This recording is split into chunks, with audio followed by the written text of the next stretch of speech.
preschool child and school age and the adolescent child.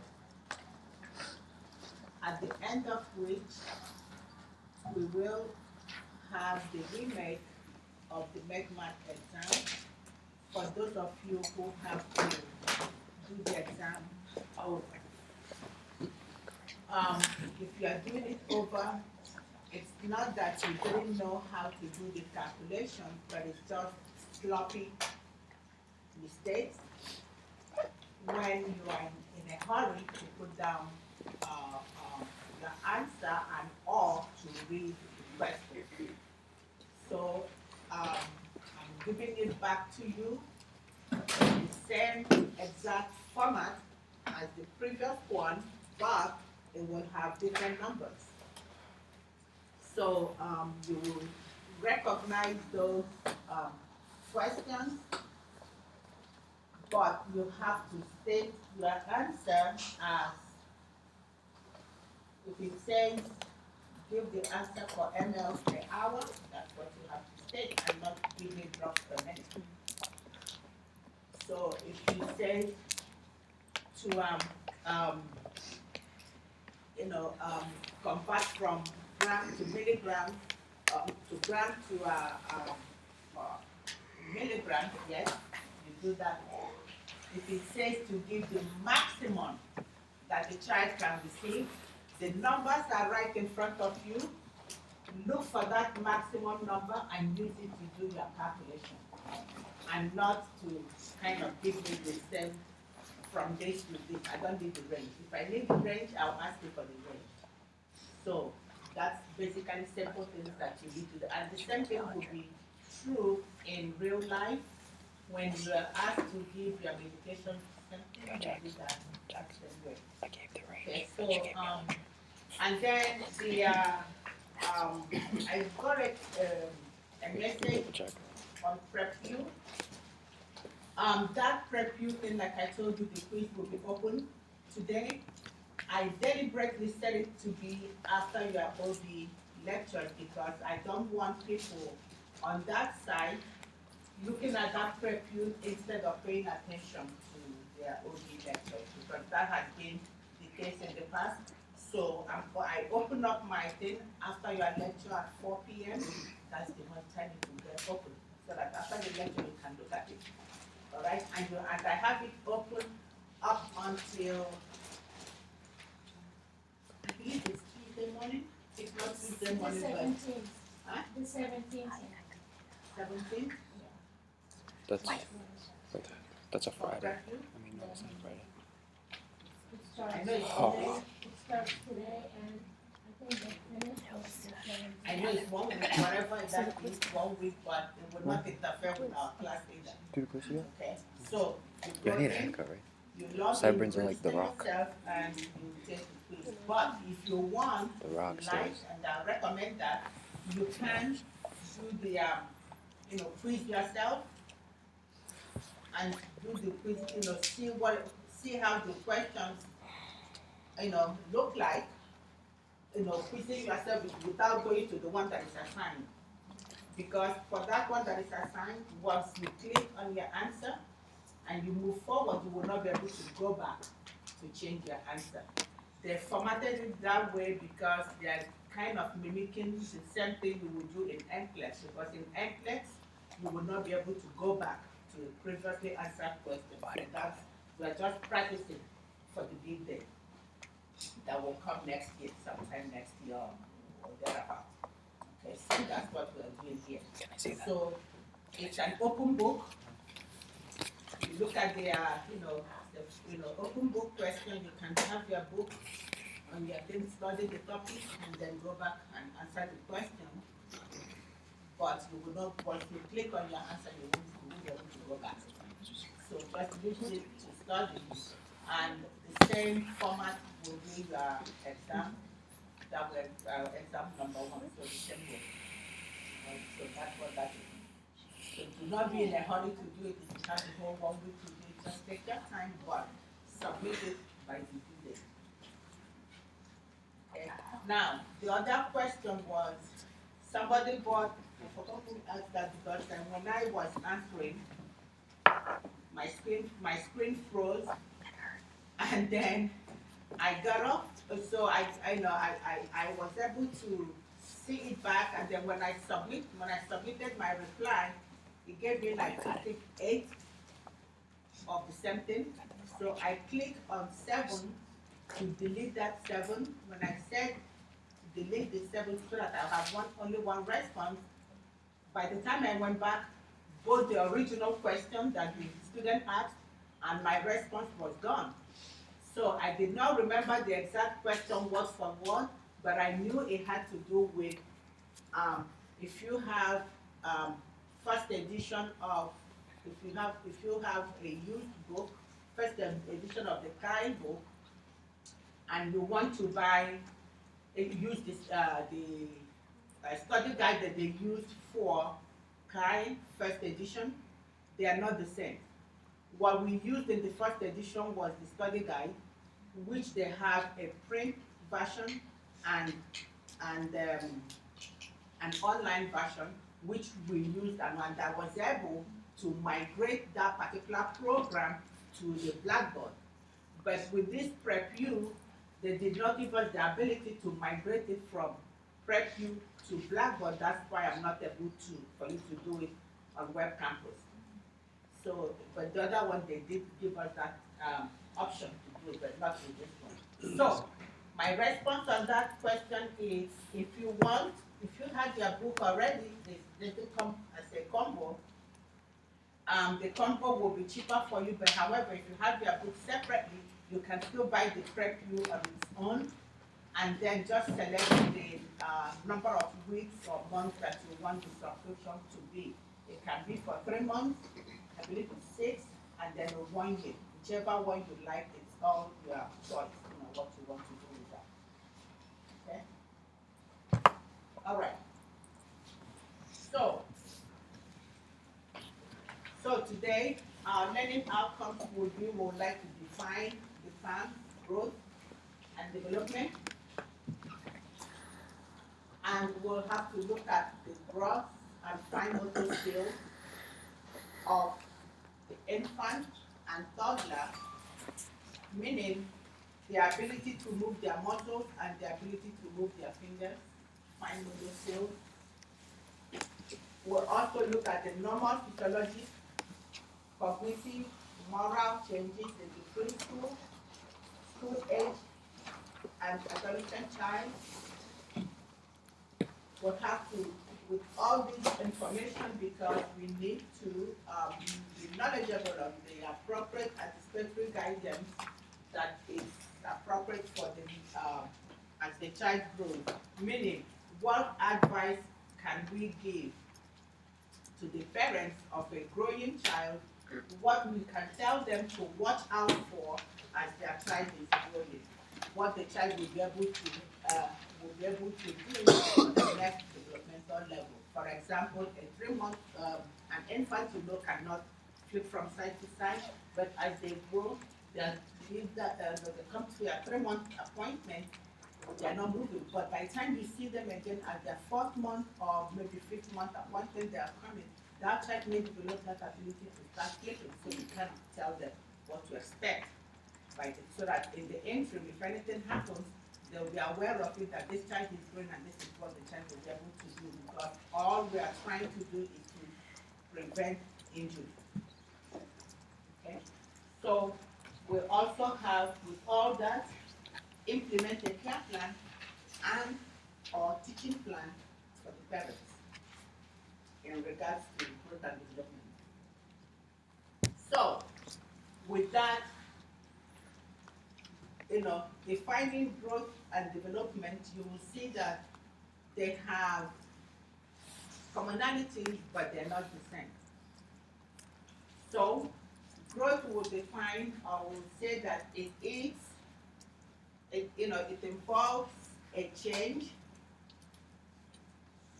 in the quantity or an increase in a physical size. So the child will grow from being this little, and then they'll grow until they're able to stand, until they're able to run, until they grow to adulthood.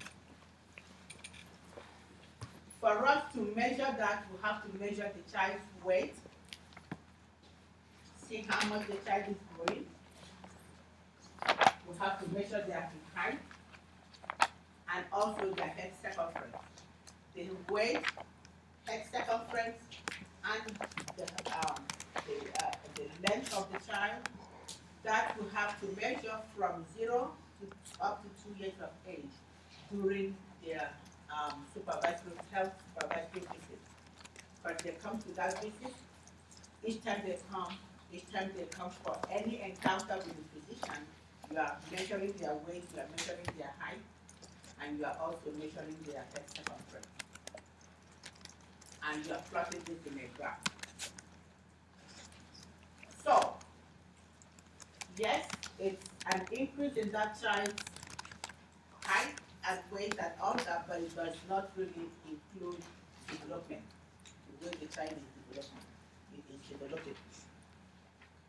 So, on development, on the other hand, is that child's ability to acquire, to be able to do things that they are not able to do. Ability to roll from side to side, ability to sit, ability to hold their head up, ability to run. So that will be considered development. So we'll state it as this: it's a change in complexity and increase in capability of function or maturation of the structure.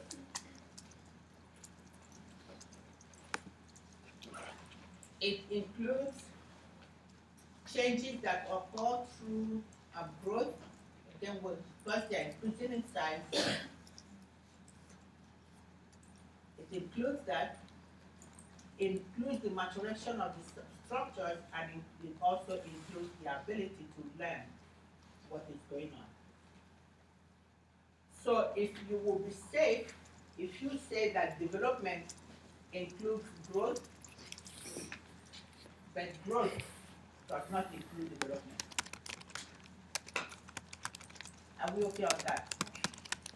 Because this will be the basis of most of the things that we'll talk about. So, how does this maturation go? They go in directions.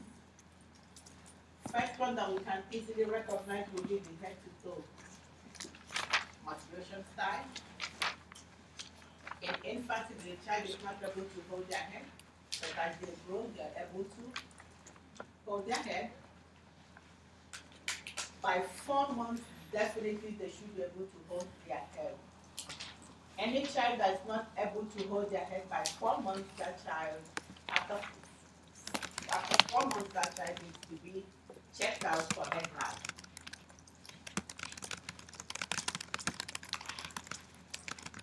They can also grow. It can also be from distal, meaning the growth will start from the trunk and then go to the tips of the fingers.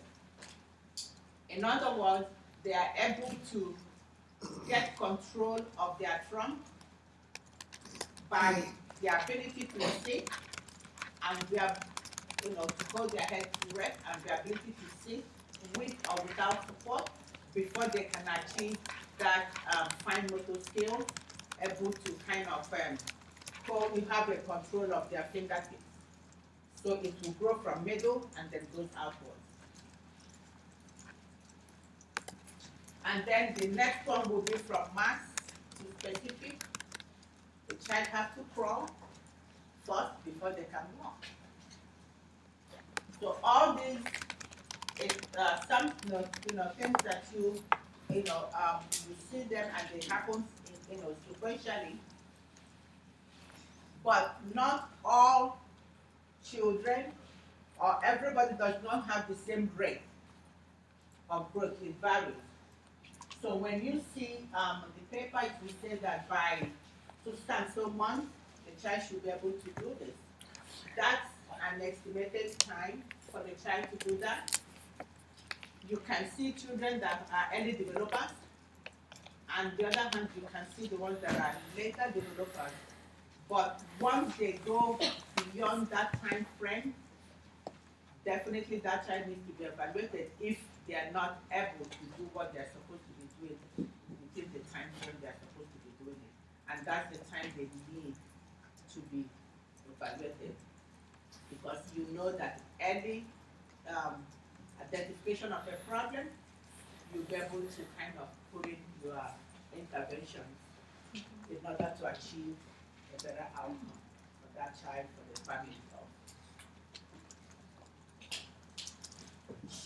Some of the other things will be that can affect that maturation will be in utero, and when you do that will be during that developmental stage. There is what we call the sensitive or critical periods of development. If anything happens within that time, then those are the times that you may likely see some congenital abnormalities occurring in that child. And or even when the child is born and something happens, for example, you have a child that sustained a fracture, let's say a young child that sustained a fracture on the knee, and that fracture affected the growth plate, the epiphyseal plate on the knee. Of course, that would retard the growth and development of as the child progresses forward. So the maturation of that child will be impeded at that particular time. Okay. So, what things can influence it? We have a long list of things that can influence development. We've listed here. Anyone have an example of how any one of these can affect development? Any examples? Yes? Yes. Genetics, of course, when you look at families and you look at specific genes, like say if a family always have like members that end up developing some type of psychological or behavioral disorder or whatever, it's most likely that you can see this pattern in the next generation. All right, you can see that the pattern in that particular family. What else? Yes. For like, well, I'm going to go to the next one. Okay. Like for instances, like they said, if the woman doesn't take like sufficient folic acid, they can end up with like spinal cord. Yes. And this is a must know thing that you have to know, both for this class and for your OB. That's one exam question, and it's coming to your exam either in any form. Okay? Should all childbearing women, for it to be a true preventive intervention, you have to start taking that folic acid before even you think of getting pregnant, for it to be effective, and that's what their recommendation is. Okay? Any other examples from this topic? Any other examples? Any other tries?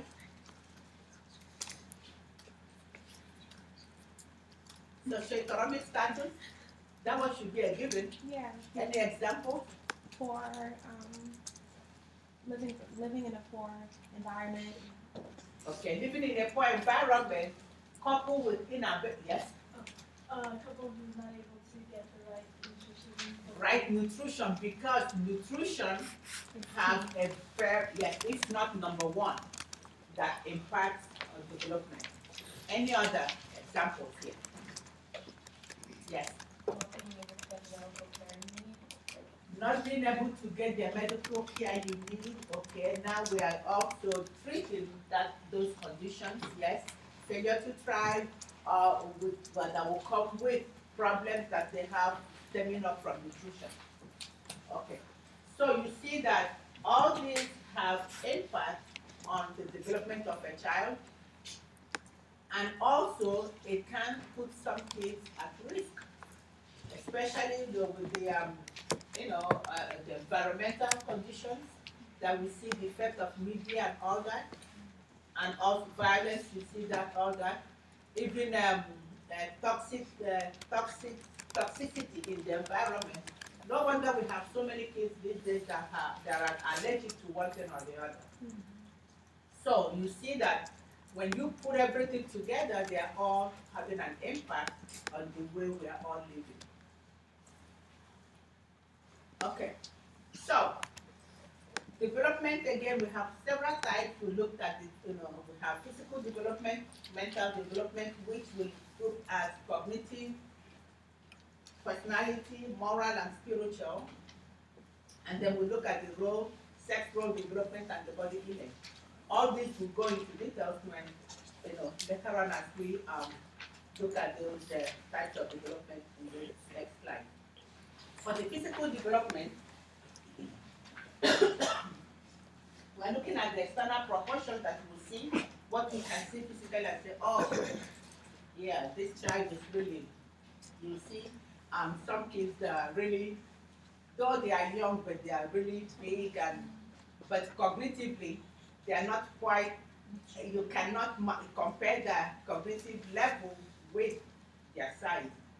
No wonder grandmas will say, oh, Johnny, you think you are big, your size does not really match with what it is. Yeah, it's true. Size does not really match cognitive level. In infancy, we'll have about 80% fluid content. And then as the child will grow, it will decrease from that 80% to, 58. And all these fluids are in extracellular. They are outside the cell. And that also has an implication in the child suffering dehydration with slight fluid loss, because all the fluid content that the child has is outside the cell. So with little fever, everything will dissipate as sweat, and that fever can also help to dissipate that. Okay, so that's one implication on that. So they vomit or they have diarrhea, they lose a lot of fluid, compared to adults or older children who have more of intracellular fluid than extracellular. So as the person grows, the fluid will shift to intracellular. The body's organs will start maturing. At birth, yes, the organs are there quite all right, but they are not mature enough. The digestive tract is not matured enough.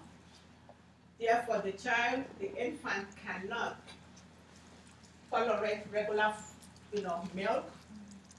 So you have to give formula or breast milk, which is the ideal. Okay?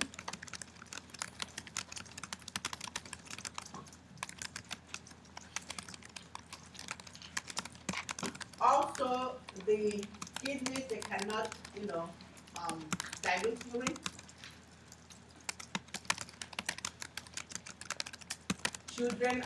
Infants are not also able to voluntarily control their bowel and bladder sphincters, unless when the myelin covering on the spinal cord is complete. So now they will have to achieve that voluntary control of that bladder.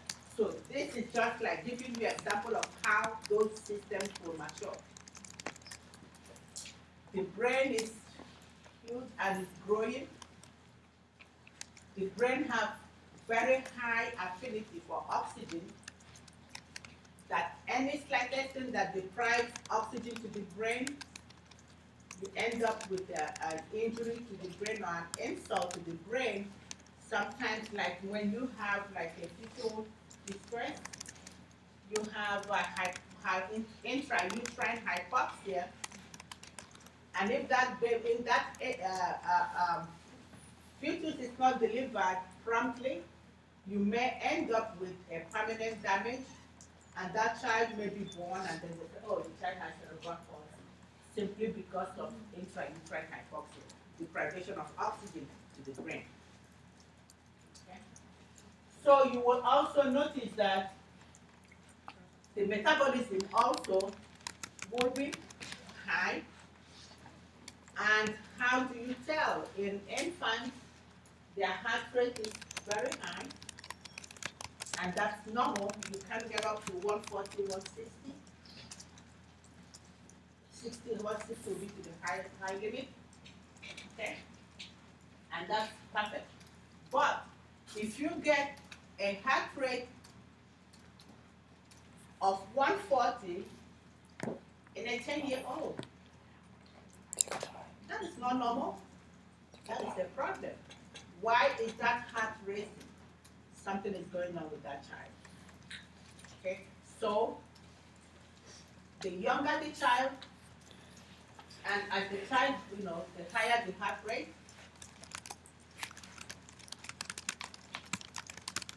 and the higher the respiration because the metabolism is higher. And then as the child grows and matures, the rate of metabolism will slow down, and then you start seeing a decline in the heart rate and respiration until it gets to that adult rate.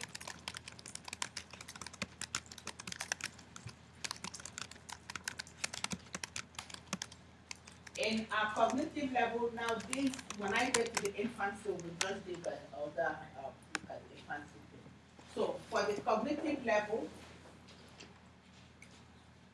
this cognitive level will come as a result of interaction between the environment and the individual and the child. As recognized by Piaget, it comes as that interaction, and for each particular stage, there is a mental activity that the child has to, accomplish that is in an orderly manner. It comes in sequence. So in other words, you cannot take the cognitive thing that will, the cognitive level in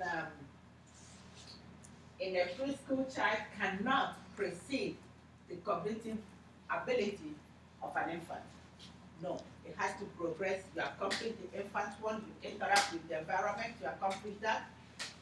You go to the toddler stage, you accomplish that. You go to the preschool age, and so forth and so forth. So he recognized this and divided it into several components. And the first one will be the sensory motor. Again, which is that interaction between the environment. In this mode, children, infants who use their senses, especially their mouth and jaws, that no wonder you're holding them, they're just trying to lick anything they see because they use their senses and they use their sense of touch. And that happens in birth to 12 months. After that, the next stage will be the pre-operational stage, which starts from the 24 months to 7 years. This stage is further subdivided. Now you will see some books will give you just the pre-operational stage and give you from 2 years to 7 years. Some will further subdivide it for you because there is overlap in what the child is doing. So for 2 to 4 will be the pre-conceptual, and the intuitive will be 4 to 7. And then the complete operation will be 7 to 11 years, and formal operations will be from 11 years up to adulthood. And then we'll give the examples because we are going to all those age groups, what they can do for each particular time. Now, for personality development, because we said that there is physical development, there is cognitive development, and there is personality development.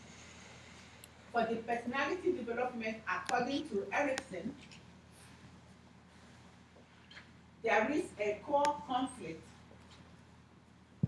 that is that the child has to accomplish, of which if the child did not achieve, achieve that, there is a negative.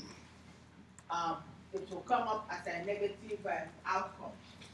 So in other words, if the child is able to achieve that core conflict, the child will have a good outcome personality-wise. If not able to achieve that, there will be a negative outcome. And so he has it like trust versus mistrust and all that. So for him, he stated it this way: from 0 to 12 to 18 months is trust versus mistrust.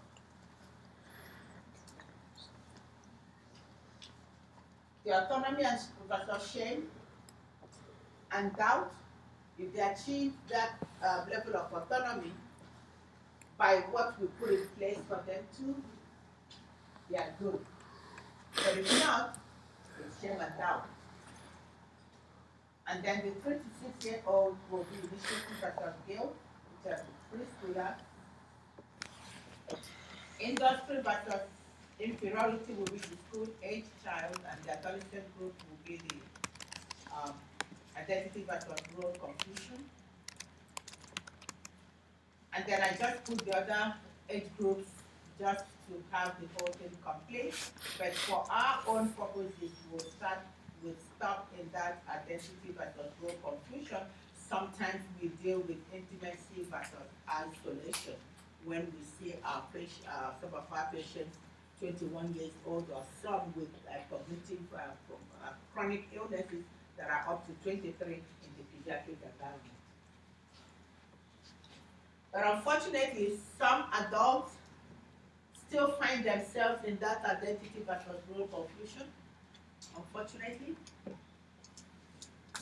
But we are not going there. We're just trying to highlight what we need to and what we have to do in order to support the growth and development for the children that are in our care. By the way, all this should be a review for you, because this is something that you did in lifespan. So if you don't remember this, pick up your lifespan book and dust it. Because it's the same, because right now what you are doing now in Peds will be to apply those information that you know already. Word, as you take care Professor. of the kids. Word, I got you, But Professor. I had to put it here also to remind us of what we should be looking for. So for moral development, we're looking at, according to Caldwell, we're looking at the pre-conventional or pre-moral, in which the child conforms to rules imposed by adults or authority figures. And for fear of punishment and or reward, they will do what you want them to do or not do what you don't want them to do. So for us, the implication for us is that in Peds, because we give rewards, simple sticker, or simply telling the child to go to the toy chest to pick up a toy that they like, that's an incentive for that child to do what you wanted them to do. Okay, so for that pre-conventional child. For the conventional one, the social conformity and loyalty, well, the child will seek approval, and later some of them will start telling lies just to not to get out of trouble. And you know the 8-year-old, they'll tell you, oh no, I didn't, oh no, I did this. But not that they want to deliberately tell lies, but because they don't want to get into trouble. So the best way is just to kind of say, okay, yes, I know that, but if you set up that rule from the beginning that yes, um, truth telling, it's not, you will not punish that person, but let it be a learning opportunity for everybody, and they know about that. They will come forth easily to say to you, "Oh, mommy, I did this, but that." But if that child is consistently punished for every little mistake, for every, then they will kind of internalize that behavior and own it, and they will grow to adulthood with that. And by the time you recognize it, it's late because already they made it their own way of life. Then, and most of us would find ourselves bouncing in that conventional uh, uh, area. Post-conventional, we adapt to one concept of moral principles or values, which guide standards of your behavior. This is quite a high standard that people will try to maintain, but again, we kind of flip-flop and bounce back and forth on that and still wiggle ourselves out of trouble sometimes by going to that conventional mode. I'll do this in a second, but of all these, we do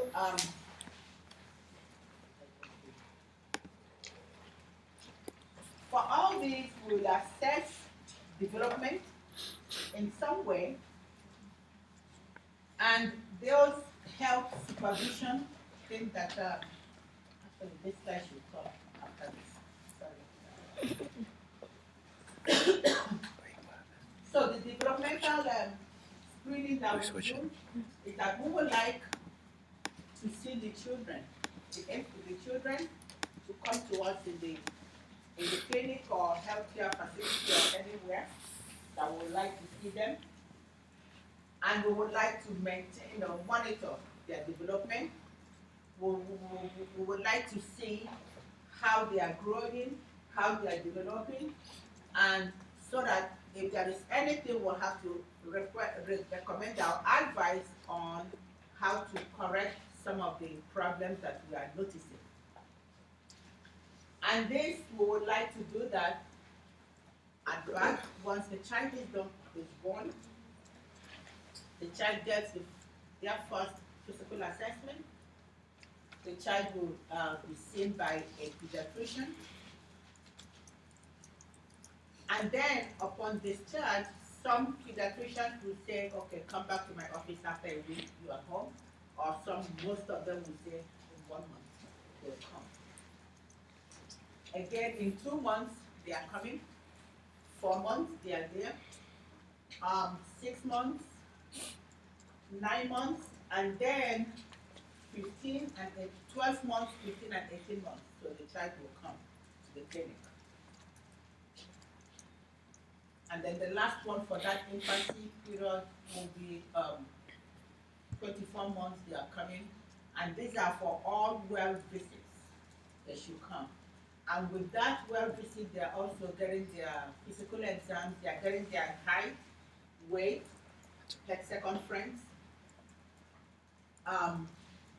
check, including giving their immunizations. So we are also teaching the parents what they're supposed to do for the child, their expectation for that child. And we are also teaching injury and disease prevention. Hearing screening, they started in the newborn period. Before the child goes home, they have to do the hearing screen. And hearing, we know that it's fully developed at birth. So they check it before the child goes home. And then if there is any problem, that needs to be checked again during one of those visits. For the metabolic screening, they also do it right from the nursery. You recall that, I don't know where you are in your OB thing, but you do the PKU screening. And that PKU just took the name because it was the first, one of the first genetic screens that they were able to do with blood. But right now there are over so many diseases that can be identified by that singular thing that they put on their filter paper and their, the health stick that they do. So when you go to the hospital, you go to now, or you're still in the class, in the lab. Where are you now? You're still in the lab, okay. When you go to the hospital, you will notice that in the nursery, before the child goes home, initially they were doing it after the first feeding, but no longer that. So they have to do a heel stick and get like something like a filter paper and just cover the circles, usually like 4 or 5 circles they'll cover it, send it to the state lab to do the analysis. They are looking for sickle cell anemia, galactosemia, PKU, thyroid disease, and there's one more that is one of the first 5 ones, but there are so many now. And once the result comes, they'll call the mom to say, okay, your child was identified to have this problem, this is the regional center that you need to go. For example, if it is sickle cell that they identify, they refer them to the regional center that have sickle cell clinic, and they'll be followed up from there. Same thing with the thyroid. Iron deficiency anemia, they do the screening 9 months. And that's 9 months, and then they'll do the get into, and that would also include the lead screening. At that time, screening for hypertension, they will also do, and believe it or not, kids have hypertension these days, so we start now at early age to screen for hypertension all over to the early, adolescent and adult, so we have to do that. With the cholesterol, the same thing. So, with all that, basically they are looking to identify any warning sign of any problem. Warning sign of any problem, they are looking to identify that. For example, if a child presents to the clinic and is not responding to you or interacting with the caregiver or with you as the professional at any age, that's the problem there. You want to like to investigate that to see why is it that this child is not interacting with the environment or with the people around them. Does it mean that the child does not hear or see, or what? What is it? Is there any cognitive problem? Is there any, so you have to want to investigate that. Same thing is if a child, you notice a child at 4 months, 5 months of age, you pick up the child is still not able to hold their head. There is that significant head lag. There is a problem. That child needs to be investigated.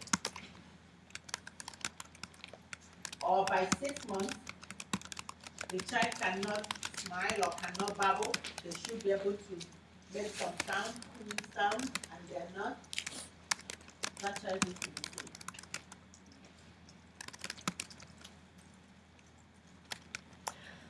Again, something like not being able to walk by 15 months, 18 months.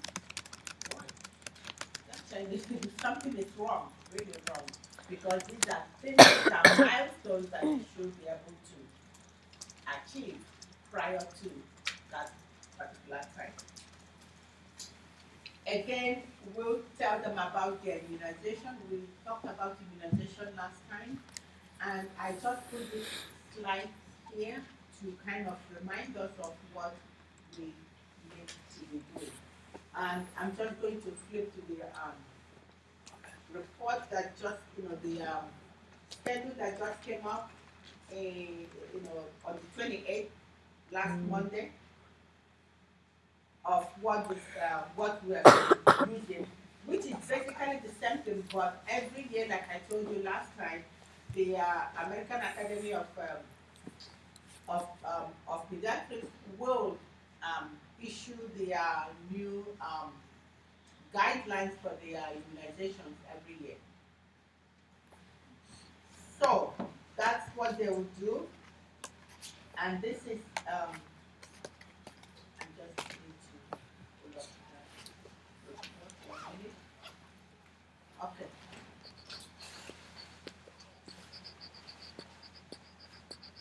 So right now, if you see, I just want to show you from here.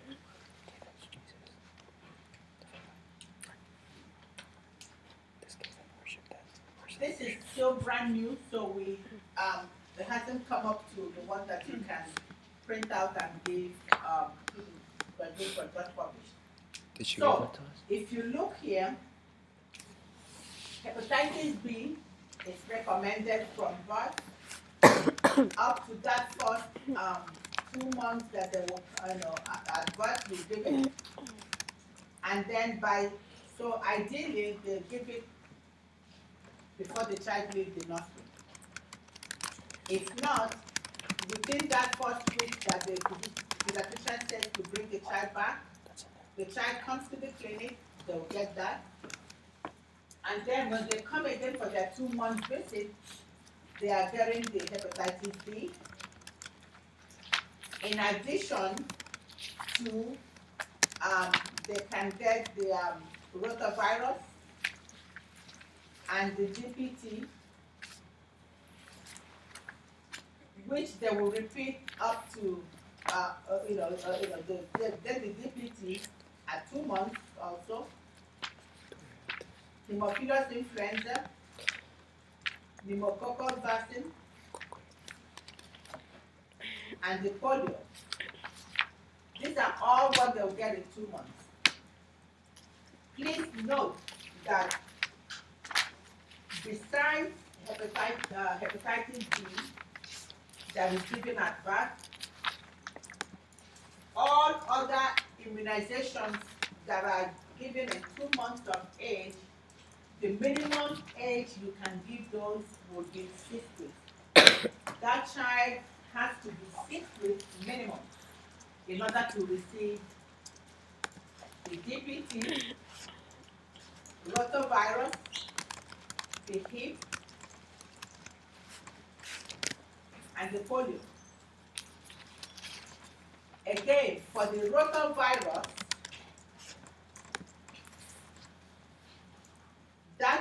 a child that is 15 weeks and 1 day cannot receive rotavirus.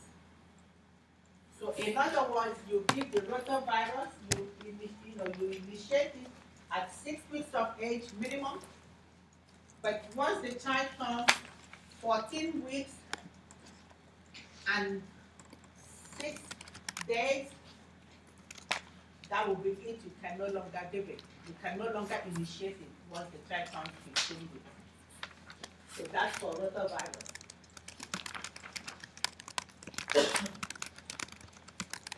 You can no longer initiate it. However, you can complete the series that the child initiated before they are, less than the age of under 15 weeks. Are we clear on that one? Yes, we have question. So for the rotavirus specifically, it's only this one. Yes. You can't give it before 6 weeks, and then at 15 weeks, And you cannot give it after 15 weeks. you cannot get the first dose. Yes, okay, good. You cannot give the first dose before 6 weeks, and you cannot give the first dose after 15 weeks. Yes. I will get on that now. Just rotavirus. But you can't give the second dose. If I initiated it after 6 weeks, I gave it in 2 months, then I can complete the series up to 6 months. That is every 2 months I can complete the series. However, I cannot initiate it before 6 weeks, and I cannot initiate it after 15 weeks. So the child has to be, if the child has to be under 15 weeks to receive it. Yes, the first one, yes. Are we clear? What happens if they receive that? Jesus Christ. Well, I guess, I don't know, but it's the CDC recommendation. Yeah. When can you complete it? I'm not sure what will Up to 6 happen, months. but it's I heard 2 CDC months. recommendation that this is their recommendation and they didn't want it to. I 2 guess months. it doesn't have specific effect on, yes, it doesn't have any specific Has to be finished for effect, 2 yeah. months. So it wouldn't be a problem with this child, going to school, because you know how when you go to school, they always Caught him have their slipping. physical and their Caught immunization him records, slipping. His and back there's was specific ones like, varicella, Well, for the child, for the specific must give childhood immunization will be hepatitis B, polio,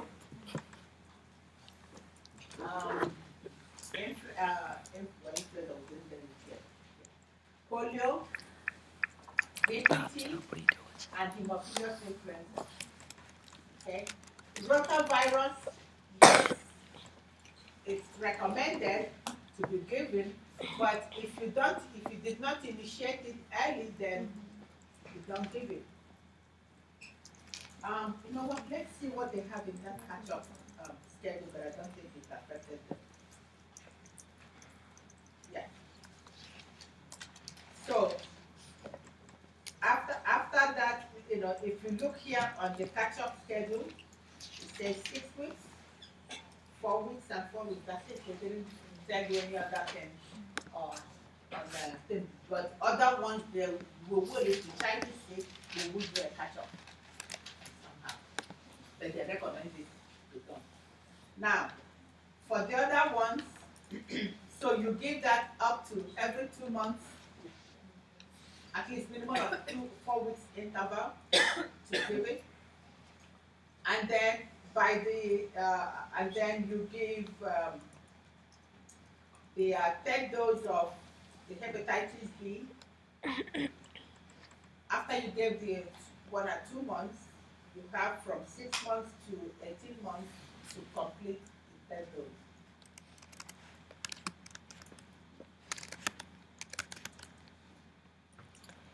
Same thing is for the diphtheria. If you see at the diphtheria, you give the 6-month dose, and then the next booster you are giving it at between 15 and 18 months, and then you give your booster at 4 to 6 weeks, you know, before they get into school. Okay. And if you look here, once they completed the series of rotavirus vaccine, they don't have it anymore for anybody, any child. Now, another thing that you need will be the polio.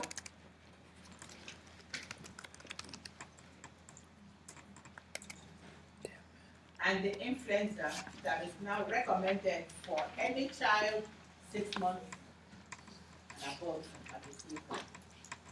The measles will be from, first dose will be from 12 months. Same with varicella, and then our friend hepatitis A. The pneumococcal vaccine, it's also, if you look at the QV, just like, again, as anything has like that time frame that it needs to be given, and they need to work on that, just to give account for those that are sick as well.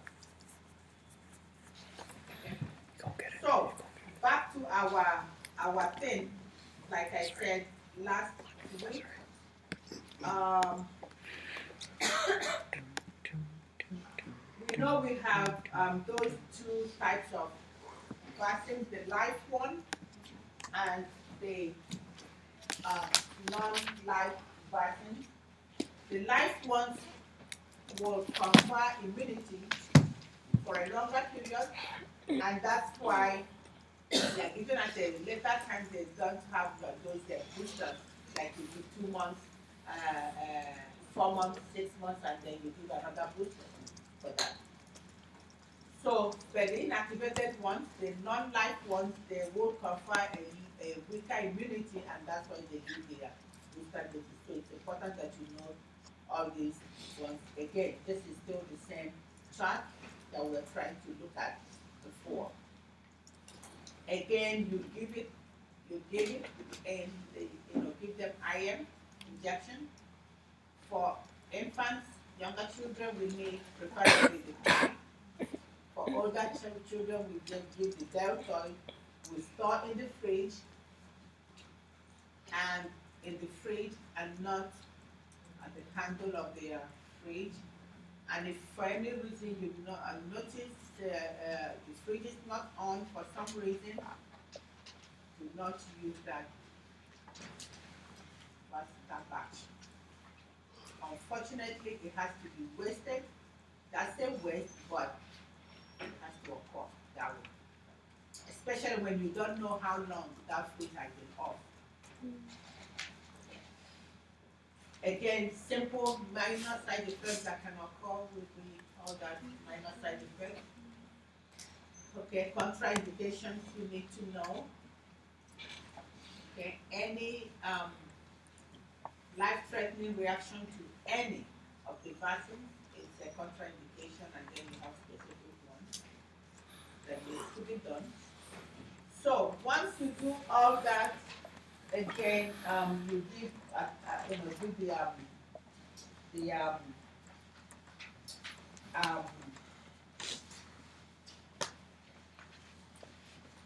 you do the what do you call it, the immunization. The next thing I wanted you to see is that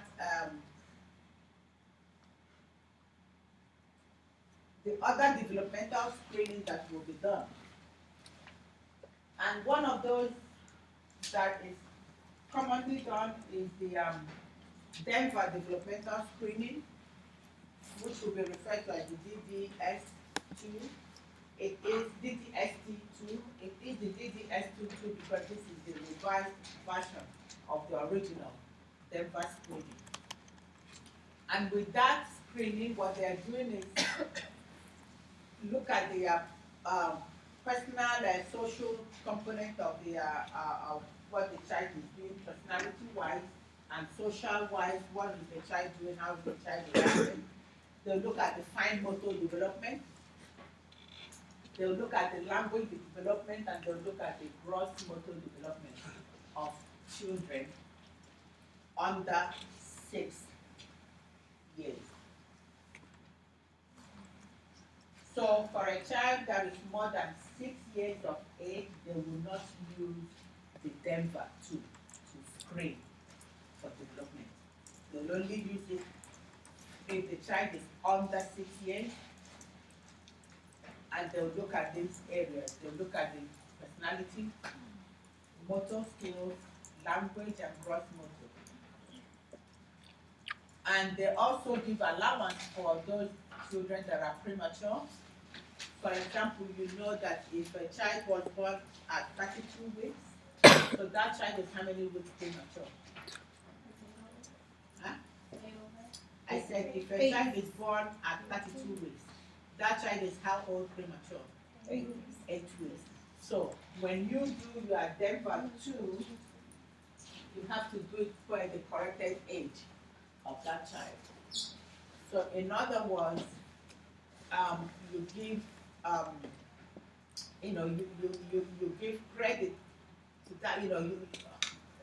In other words, what you would do, you assess a child that is 3 years and 6 months of age, that is from the date of birth. So you will assess that child as a child 3 years and 4 months because you are giving credit for that 2 months or 8 weeks that they were premature. So you go by the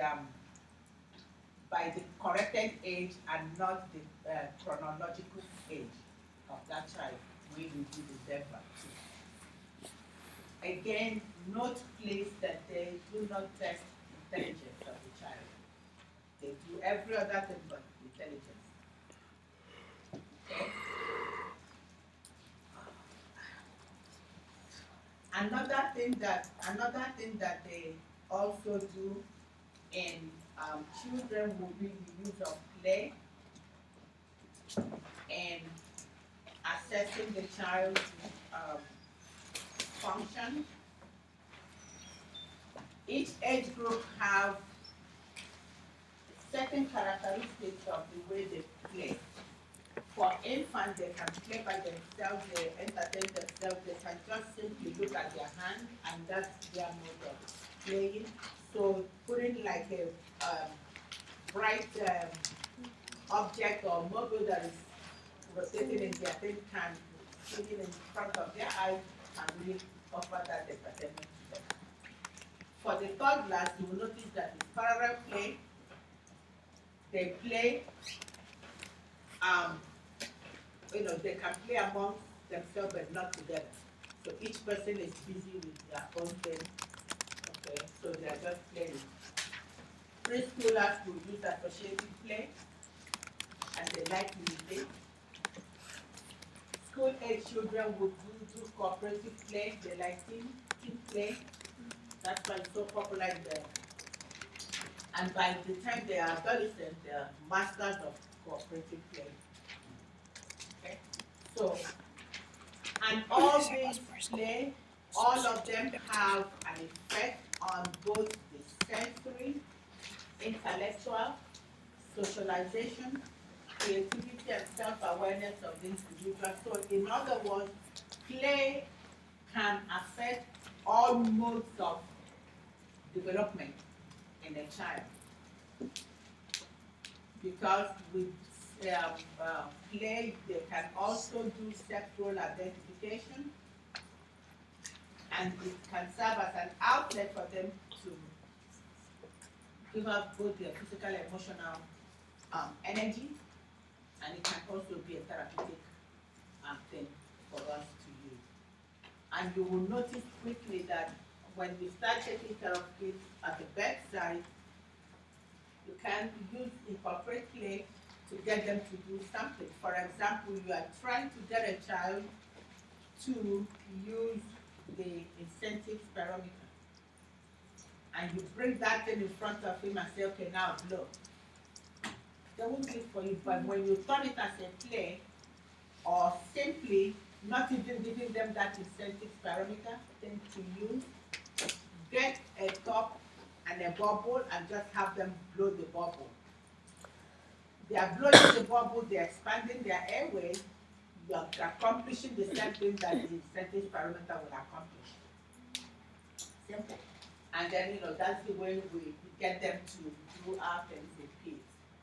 Just be ready to be a clown for 1 minute in order to get a child to be on their own side as they want them to do something for you. Okay? So, having said that, for all of us, so now I'm going into all the developmental stages one at a time, and I think this will be maybe a time for us.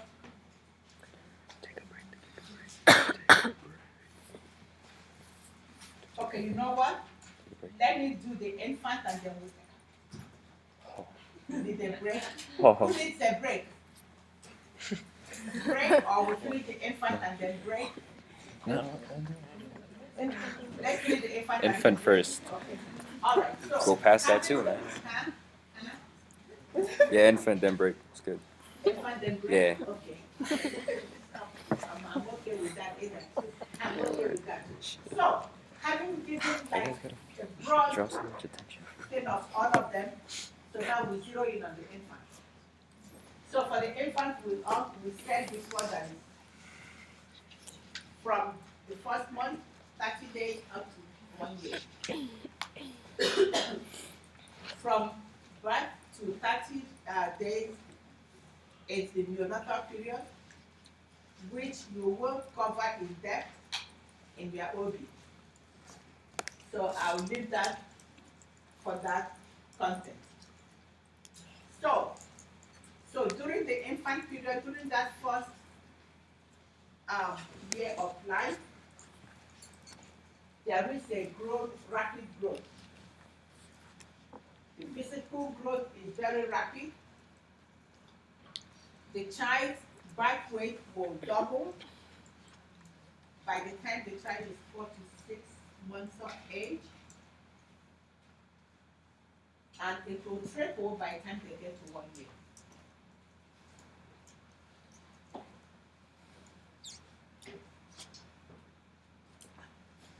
And sometimes you will get some of that on the other end. So when you are evaluating your child, your baby that you are taking, you say, is this thing supposed to be normal? Just double the birth weight, take the age of the child, double it or triple it, and then look at the numbers and compare the weight that the child is, the current weight that you got for that child during that visit to say yes, you are appropriate or no, you are not. That's as simple as that. Okay? You're looking at the height. The height will increase by 1 inch per month during the first 6 months. So in other words, you are evaluating a 6-month-old child, you will expect at least every month they are adding 1 inch to their original birth length, because you measure their height and length, and you measure their head circumference also. You expect to see at least 1.6 inch per month. So you're measuring it, you're comparing, you're plotting it on the graph, you'll be able to evaluate it better if you know what to expect. Sometimes the head circumference is much, much larger than what you expect if there is a problem.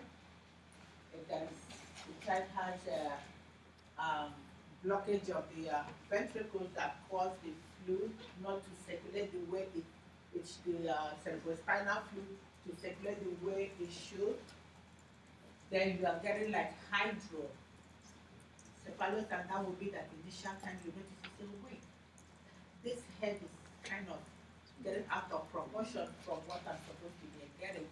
At least that will give you, raise like a red flag. You may not notice that red flag the first time you do it, but by the time you see this child again, you see the difference. Something is wrong. That child needs to go and look at that.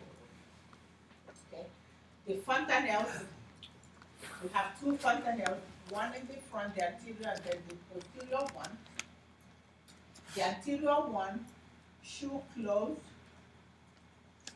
12 to 18 months.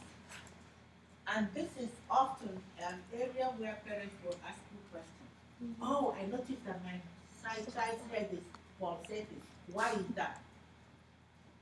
If I explain to them that's just the natural, that's the soft spot on the head where the bones of the skull, the parietal bone, the spinal bone all meet, and they have that. And that's also there for a purpose. The sutures of the head is there for a purpose because during labor, the bones will glide into each other to make the smallest diameter possible be what comes out through the birth canal. Because if there is no ability for that molding to take place and for the head to glide, the bones to glide into each other, you're coming with this large, then you know that every single delivery will have to be a C-section.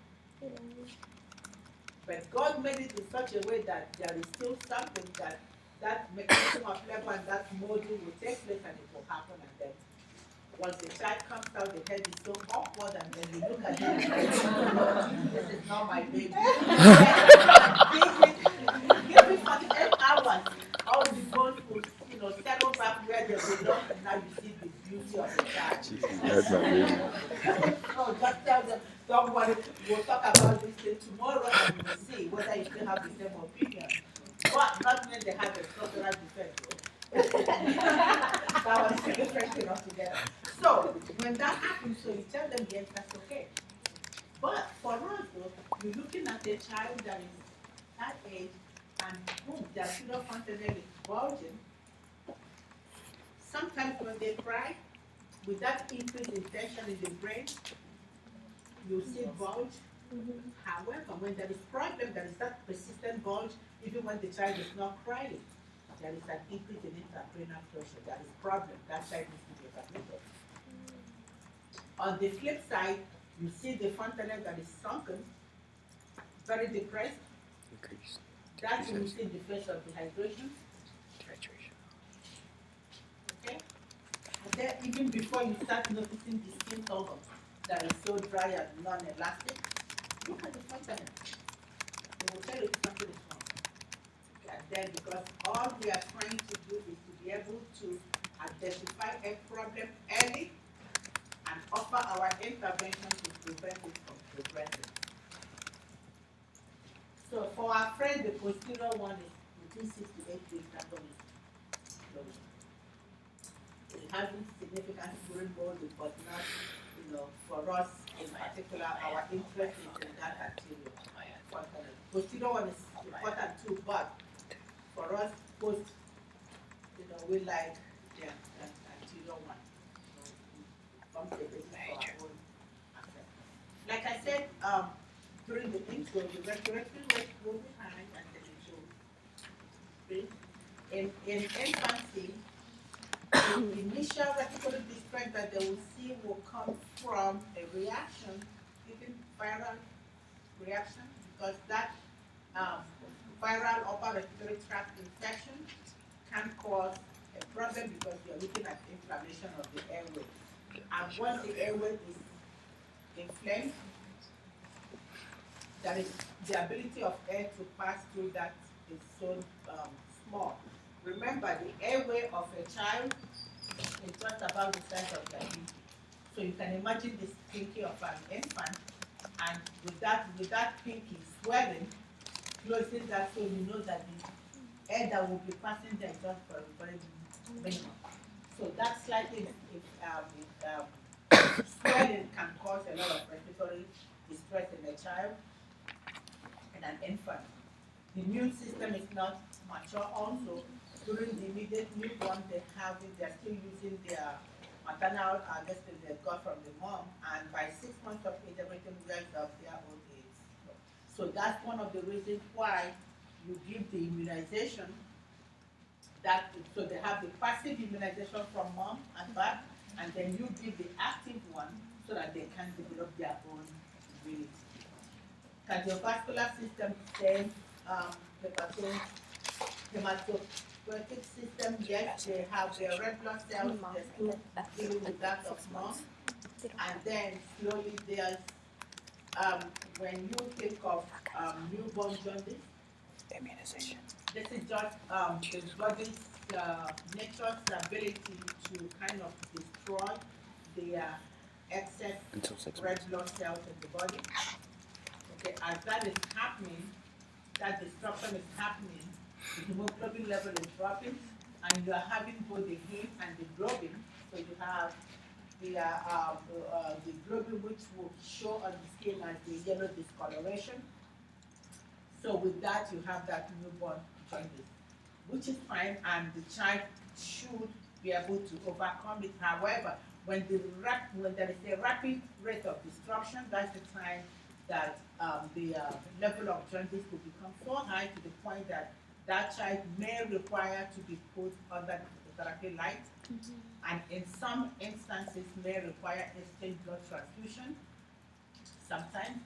But the goal would be to reduce that level of hemoglobin, jaundice, in the blood, because high too much of that jaundice circulating in the system can have an effect on the brain. So again, you know the digestive system is immature, so the child is not able to digest food, ideally breast milk. And then when you want to introduce food, solid food, breast time recommended would be 4 months. And then you need to start with a single grain cereal, something like rice cereal. And then if you have to introduce any new food, aim at introducing that between 4 to 7 days interval. That way you will be able to account for any food allergy. But if you're introducing multiple foods at the same time, if anything happens to the child, you have no clue which one is that you think is the 47. 47. Okay. Thermoregulation, we know that infants have not that ability to regulate their temperature.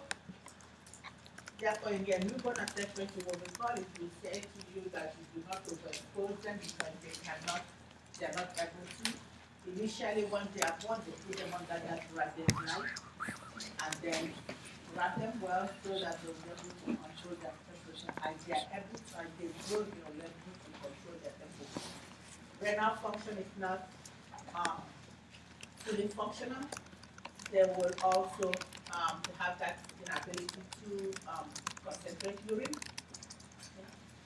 So sensory again, they have that they can feel something but they don't really have any it's very immature and which will grow as they grow older. So with their fine motor skills, this is in your book. I just took that so that we can, when you look at other sources of this, it will tell you, give you like additional things that the baby can do in terms of fine motor skills. That is like the ability to use their fingers and to think and all that. So using this tool, because this is what I will the months that I will hold you for, okay, so that we are all on the same page at the same time. But there are, it varies also, but this is what, for the purpose of this class and for the purpose of exams and testing, this is what I will hold you for. So, for 1 month, they have their feet closed and they're able to grasp their rattle by age 5 months, transfer their object from one hand to the other by the time they get to 7 months. And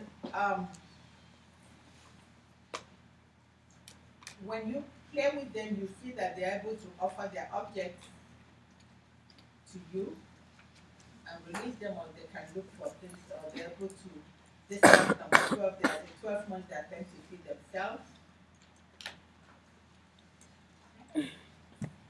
All right, so you can review that. This will be the milestones, the fine motor skills that I won't hold you onto. But if you are reading also and you find other ones, just know those ones, but for the purposes of this class. Now, for the gross motor skills, the ability to move those large muscles, walk, run, sit, and all that.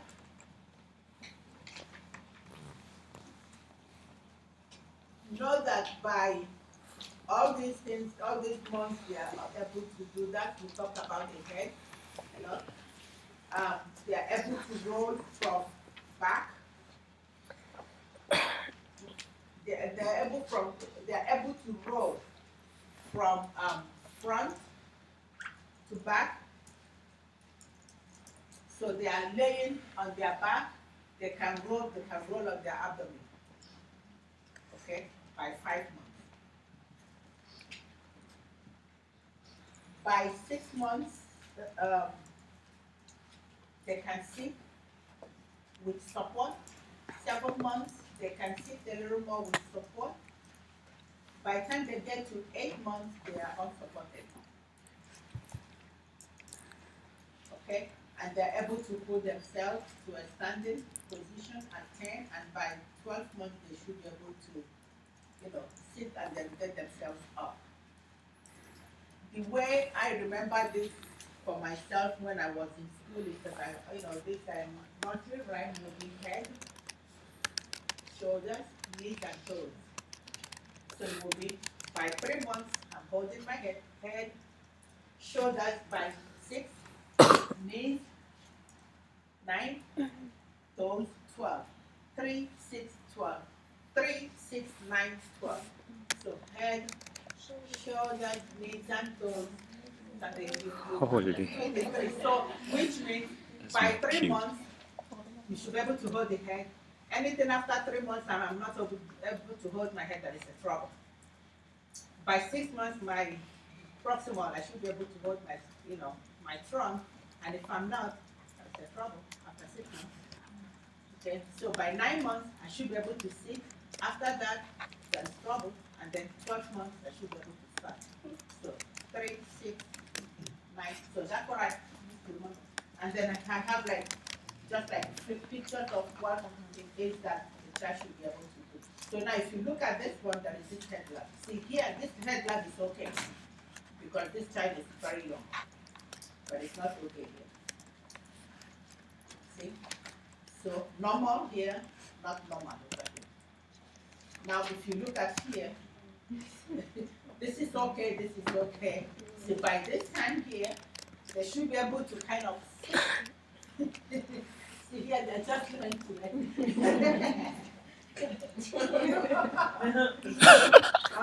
Okay, and look at this one, they're trying to sit without they're using their hands to support themselves, but over here, they are definitely supporting themselves, sitting well. Same thing over here. Here, and even here, they're just trying to kind of start to close, but attempting to do that. I have my, one of my kids never even attempted to crawl on both knees, but just like when we used to call her Rolling Stone. She will be here by the time you know she's on that or with her belly, she just goes. So we call her Rolling Stone. Never went to this thing. All she did was that, and then she got up. Okay, whatever. Okay, then this one trying to get up. So these are all things that they need to. And then by this time here, they'll talk, okay, now they're starting to get that confidence. Hold my hand, I will walk with you, and that's what you're going to do. Symbolic Okay, ass like. so, having said that on their physical development, their cognitive one would identify that as Piaget. Piaget is a sensory motor stage. And during that time, they will develop their intellect and they'll gain knowledge through their senses. They like to feel, they like to live, they like to use their oral sensory to explore their behavior.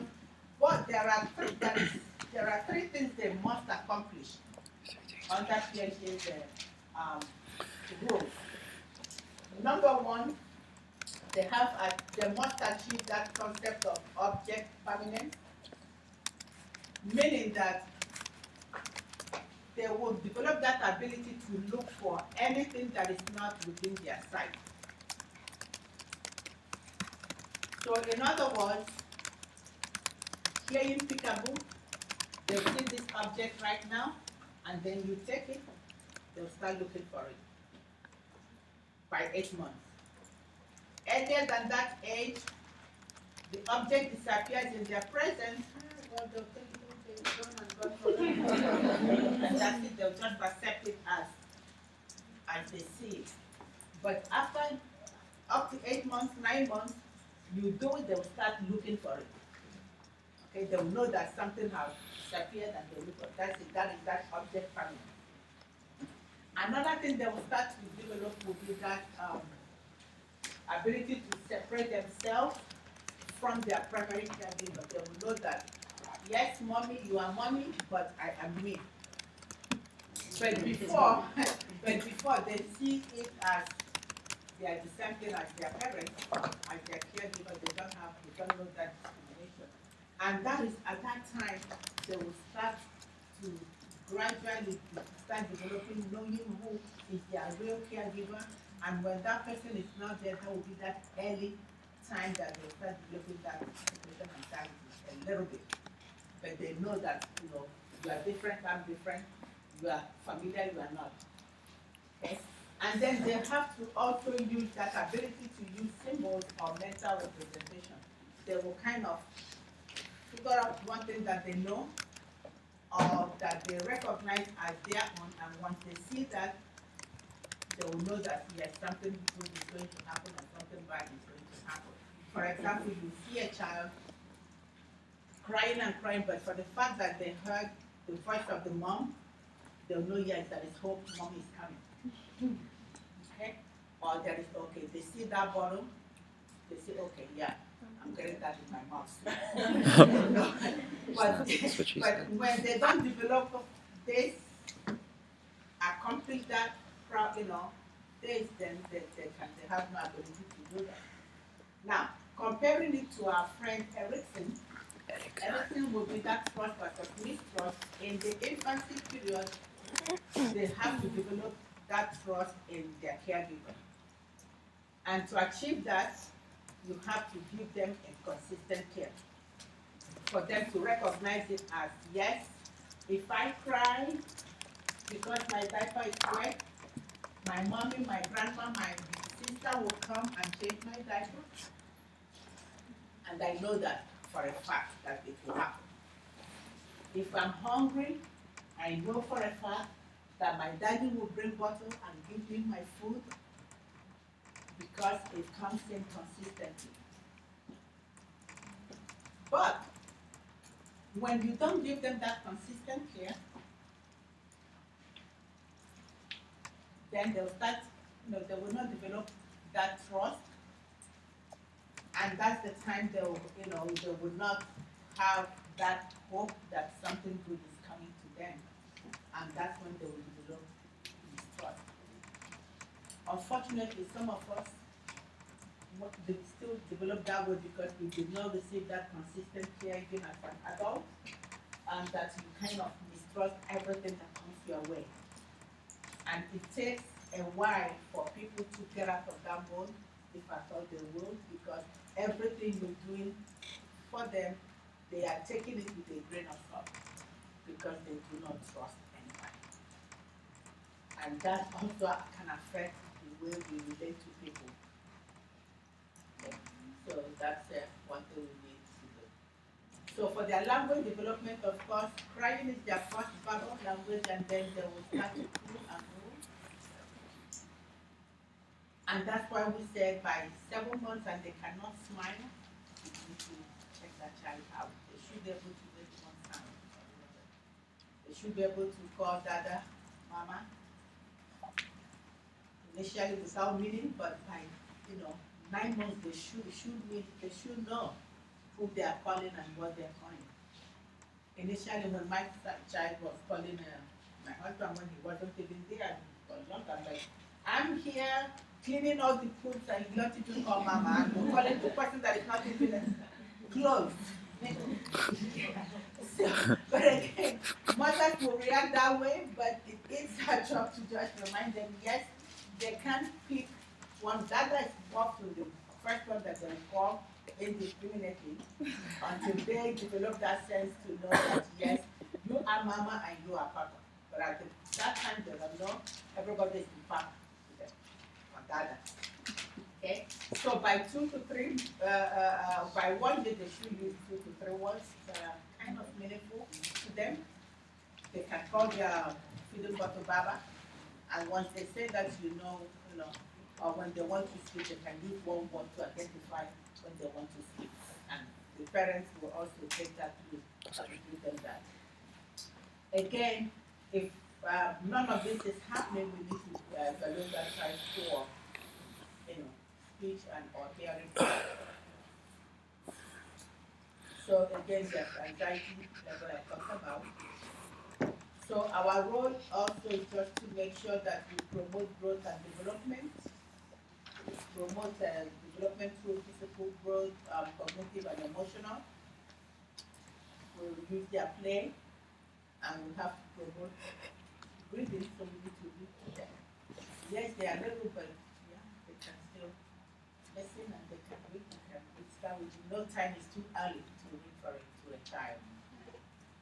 So I just put this here appropriate toys, and I will really wish for somebody or one group or two to take a trip to the Toys R Us store to do it as one of your project, as one of your group work, and that group assignment. If you can do that, look at the toys that is appropriate for a particular group and do the presentation. Okay. So depending on what I'm giving, maybe let's see if we can do the presentation in class here. Maybe, I don't know, but we'll talk about that. What I think I'm just thinking about it. Okay, so nutrition, we talked about nutrition. We talked about all these things as I did introduce the topic, but this is all that we need to do for the child in terms of health promotion. Okay, so take your break.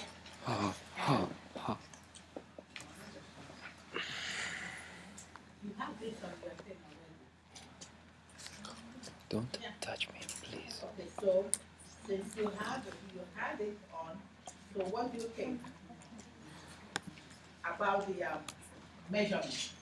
Looking at the child's measurement, and from what we know about that child, what do you think? The child weighs 7 pounds and 15 ounces, right? And we are seeing the child at 4 months of age.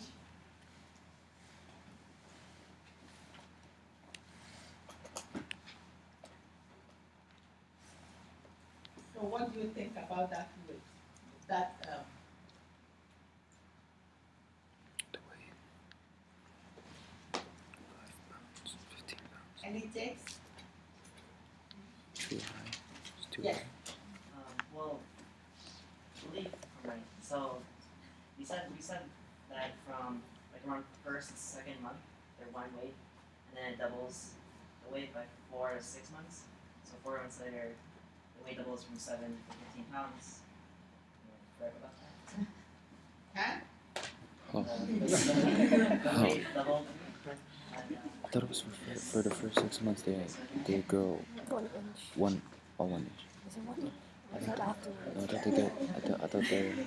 Because if I'm looking at it, I'm Her like, this present is too weight much. is 15 pounds, right? So Oh her yeah, it weight does double, now- right? The weight doubles, right?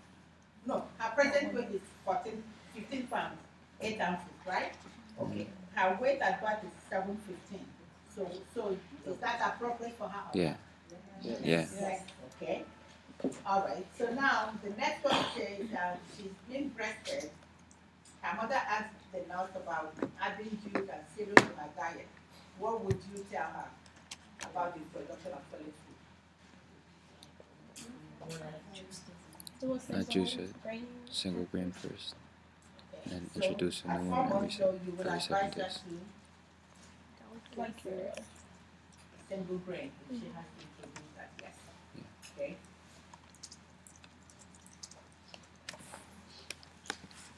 How about when her baby will roll over and able to sit by herself?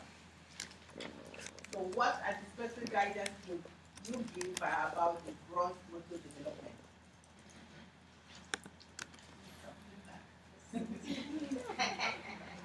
So what will you give Java? Okay.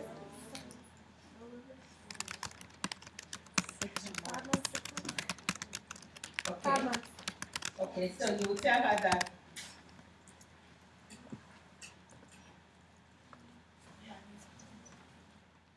so she's 4 months now, and then you're giving her anticipatory guidance because the next time she will see you will be 6 months. So what will you be telling her?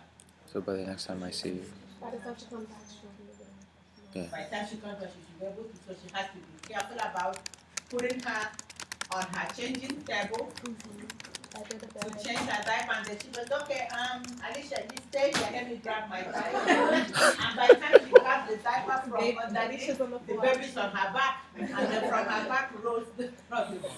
Will you hold that negligent?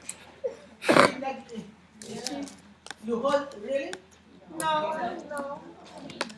To you, she's negligent, right? It happens. Okay. What if you didn't instruct her? She didn't know that the child is capable of rolling.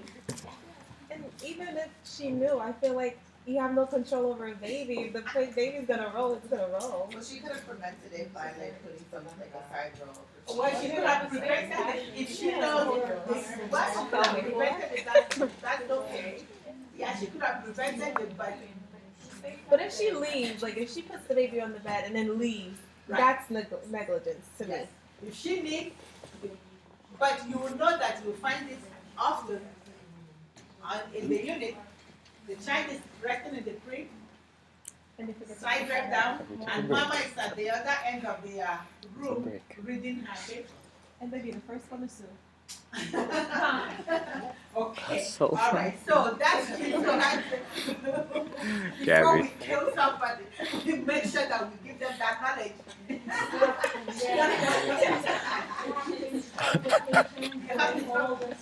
I don't know. She makes me laugh when she laughs. It's my first baby. Holy. Child was She rolled over. 6 months, 7 months. I came back, I used to work night at that time. So I came back from work and she was screaming. So I held her one hand, so I think she was 7 or so, I don't know.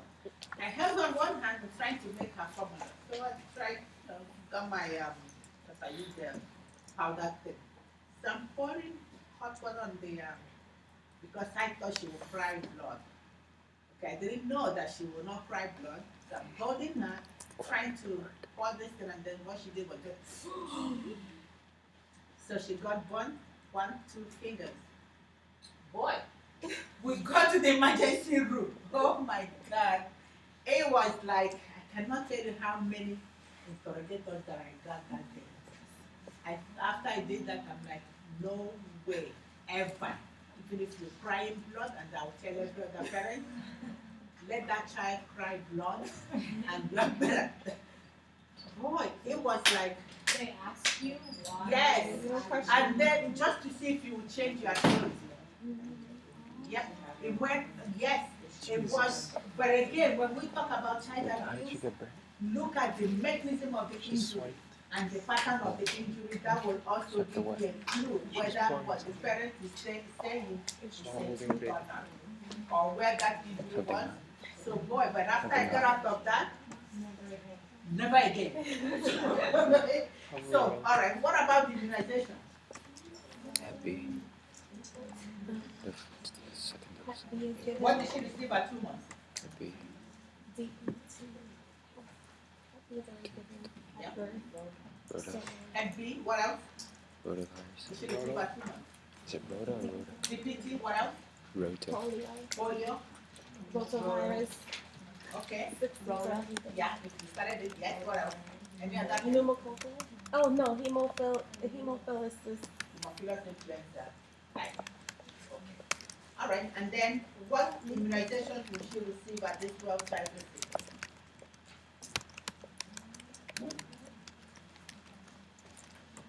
What did she get at this visit?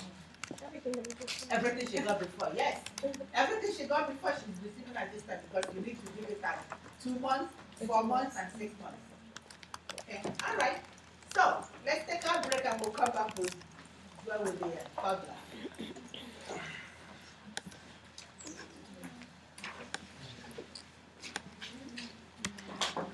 Wait, why is it so funny that I was asking for a break? Huh? What? They're like, who wants a break? And I'm like, oh shit.